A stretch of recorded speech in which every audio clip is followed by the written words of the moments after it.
A surge at the border leads to a new law enforcement surge. Governor Rick Perry says if the federal government will not watch the border, the Texas Department of Public Safety will. An increase in children crossing the border is part of the reason Perry has given for the $1.3 million per week operation. The governor says the safety and security of Texans are being threatened.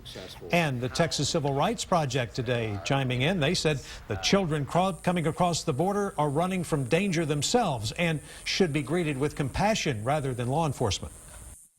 Sending troops or guns to the border right now is just the wrong thing to do. What we need to be doing is actually providing a little help for immigrant children who are fleeing crisis in their own country. We will have more on the Texas border surge coming up here at 6 o'clock, including one place where immigrants are given shelter and services for free.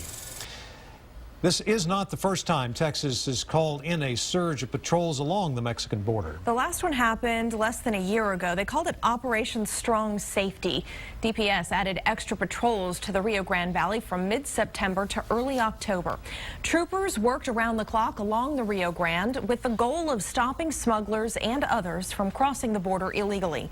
A DPS report found smuggling and drug trafficking dropped in the Rio Grande Valley after that operation. Lieutenant Governor David Dewhurst said the operation proved the state could shut down illegal activity along the border. The surge of children coming across the border poses a different challenge. Some members of Congress want federal tax money to help those children as an immigration crisis becomes a humanitarian crisis. Chris Clackham has more. Since last October, about 50,000 unaccompanied children have been apprehended on the Mexican border, most in Texas and Arizona, a number that could balloon to 90,000 by the end of the year. Most say they risked their lives walking across Mexico to escape violence in their home countries of Honduras, Guatemala, or El Salvador.